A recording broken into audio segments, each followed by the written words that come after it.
Hello you absolute legends. It finally happened. On the 10th of May, the Japanese speedrunner Aki collected 16 stars and beat Super Mario 64 in less than 15 minutes. For the past few years, this has been one of the most highly anticipated events in speedrunning, but especially so in the last 12 months. It's hard to believe it's been almost a full year since I said this. The 16-star world record is now only 4 seconds away from breaking the 15-minute barrier. This will be a huge deal when the barrier is finally broken.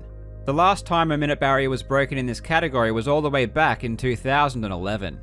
This event could happen at any time, and I would love to give you an update when it finally occurs. In honor of this monumental achievement, I thought I'd put together a crash course on the 16-star category to help you appreciate the magnitude of this new record. We will take a quick look at some of the history, a few of the coolest strategies used, and highlight the key figures that played a role in this category's progression. I hope you enjoy.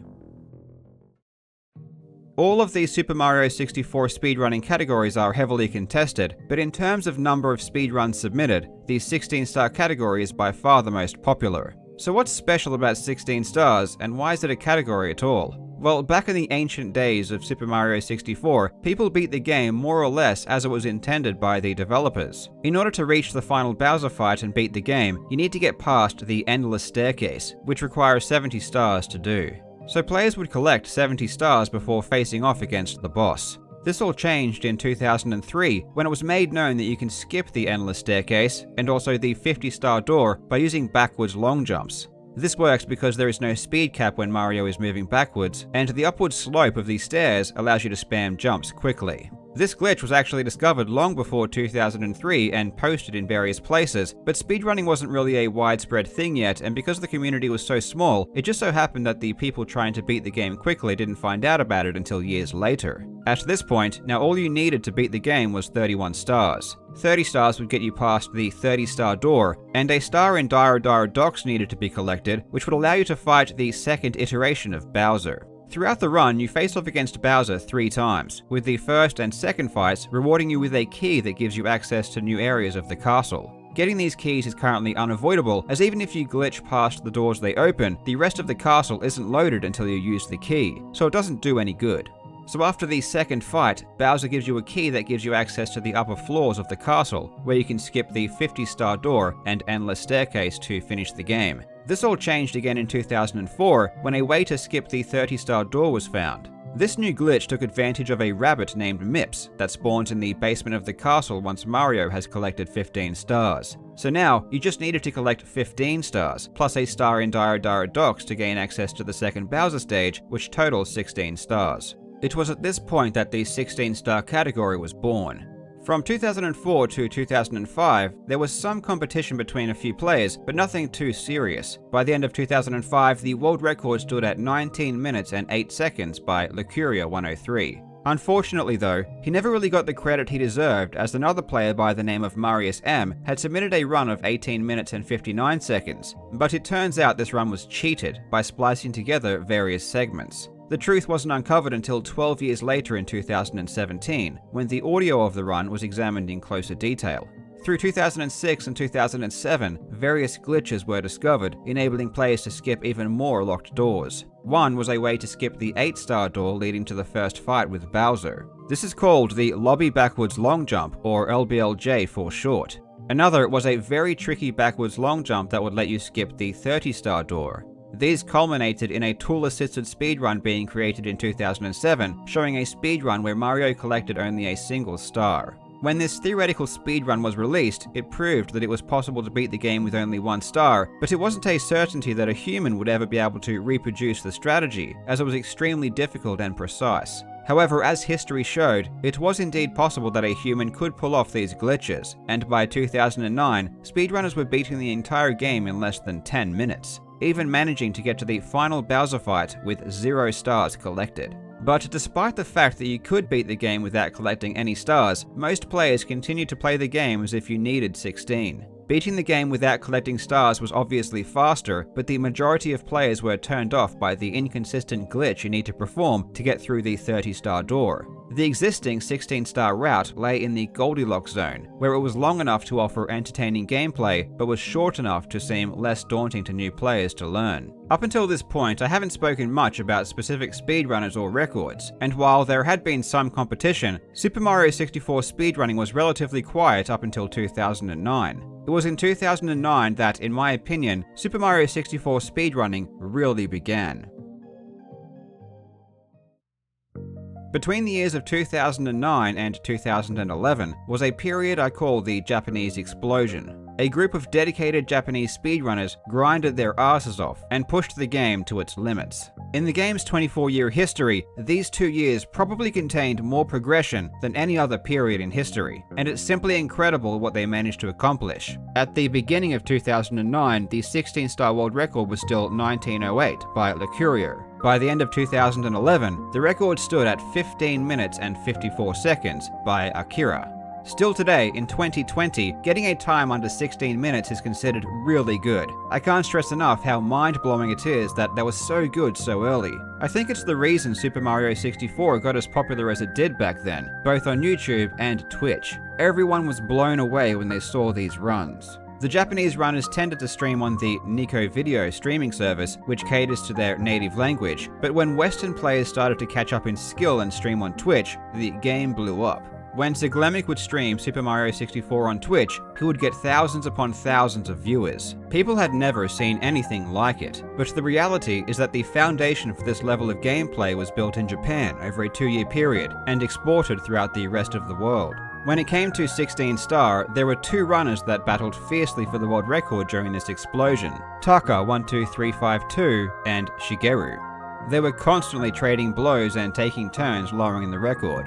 They evolved the strategy, transforming the route completely. In 2010, they began implementing the lobby backwards long jump to do the first Bowser fight immediately. This allows access to the basement of the castle earlier, which is far more optimal as many of the stars in that section are much quicker to attain. Previously, runners would have to enter Bob-omb Battlefield first, as it's the only level accessible with no stars. The lobby backwards long jump was seen as a very advanced trick, and even years after the Japanese were already integrating it into their runs, it was still seen as such. When Zeglemic pulled the trick off during a race in Summer Games Done Quick 2013, it was very impressive.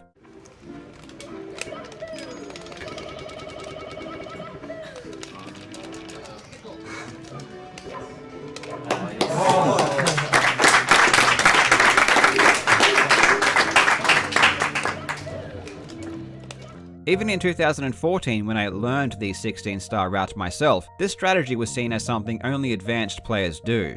By 2011, the route used in the 16-star world record was surprisingly similar to the route we see in the world record today. Every star collected is the same, bar 1. Instead of getting both stars inside the volcano in Lethal Lava Land, an extra star is collected in Shifting Sand Land. This uses a bomb clip called Pillarless to enter the pyramid without opening the top, which normally requires extra steps and takes a while to do.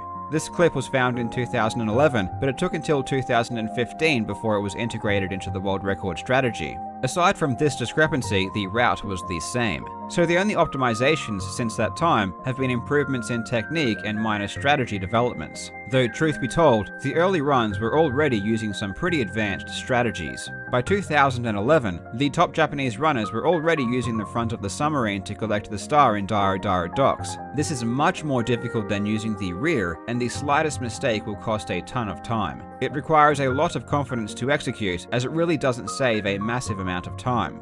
They had already incorporated cannonless in Whomp's Fortress, a terribly inconsistent strategy that usually results in failure, causing the runner to have to reset the run completely. Looking back, it's astonishing that they were integrating this strategy so early. They were using an advanced version of a skip in the final Bowser stage, an extremely precise triple jump wall kick.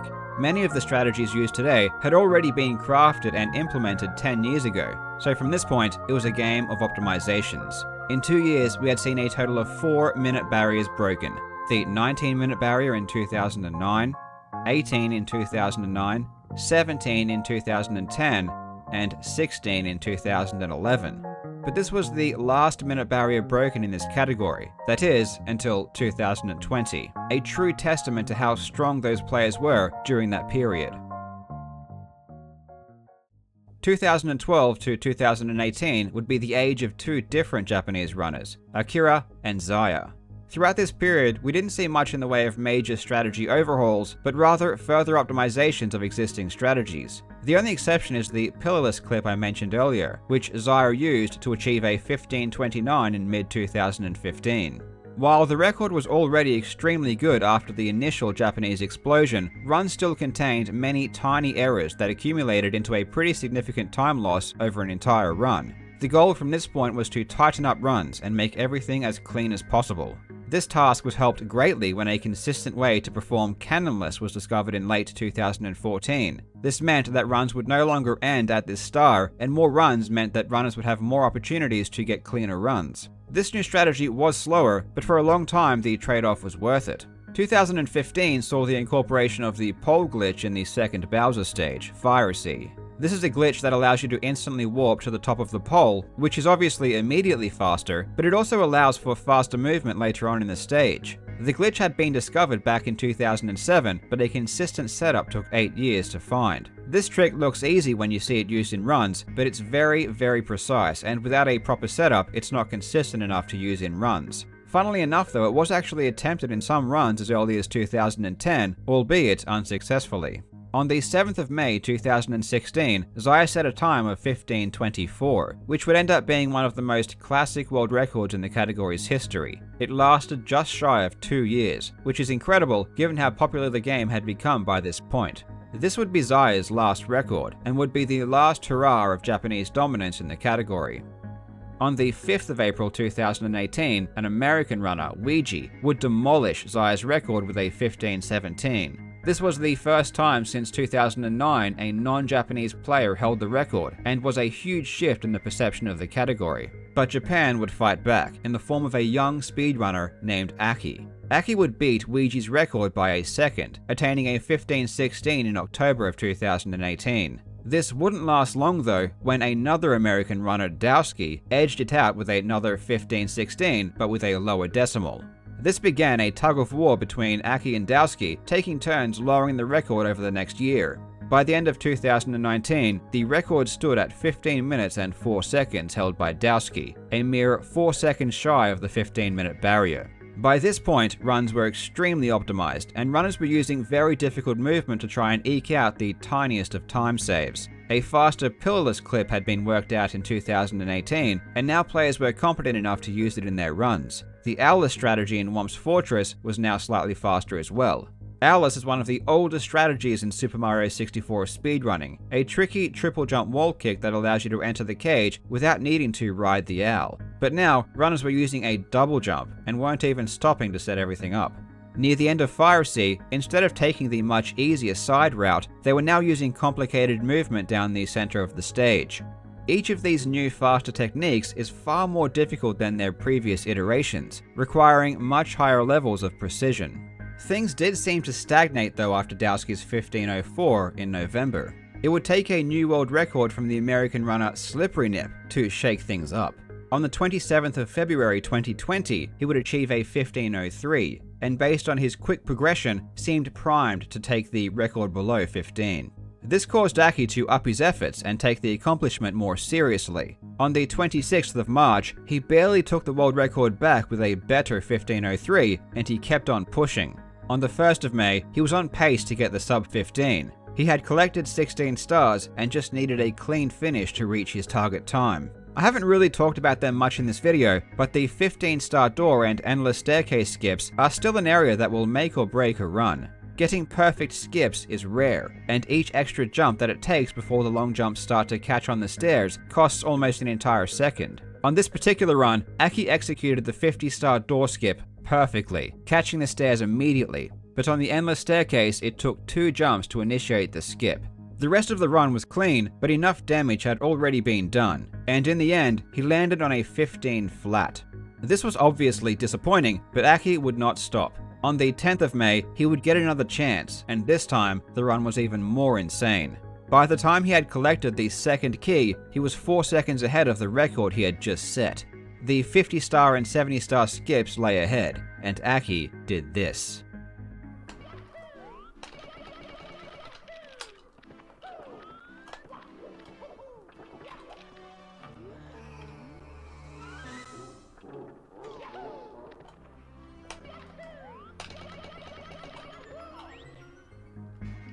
The skips were perfect, saving 2 seconds more from his previous run. This made him 6 seconds faster, pacing around a 15:54. Provided he didn't miss a Bowser throw, he had some time up his sleeve, which is always handy because when the pressure builds, mistakes become very common in this final stage. And in this case, mistakes were made. A missed jump here, causing a ledge grab, and a ledge grab on the final elevators, which really did cost a decent amount of time. But would it be enough to destroy his lead? It was legitimately too close to call, and we wouldn't know until it was all over.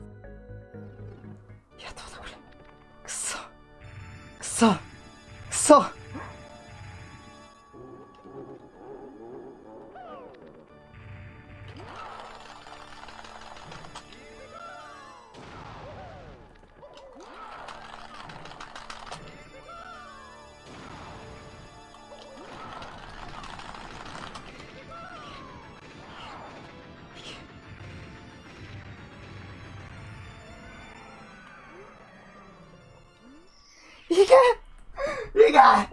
이게 야tta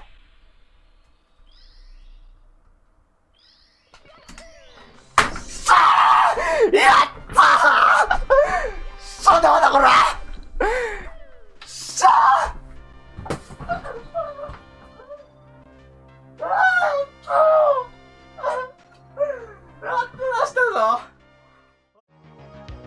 On the 10th of May 2020, Aki became the first person to beat the 16-star category in less than 15 minutes. The first time a barrier had been broken since all the way back in 2011.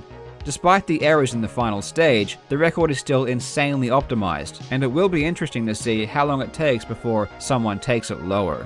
A huge congratulations to Aki, and I hope you enjoyed learning a bit more history about this record. Thank you so much for watching, you legends. I hope you are having a fantastic day, and I will see you in the next video.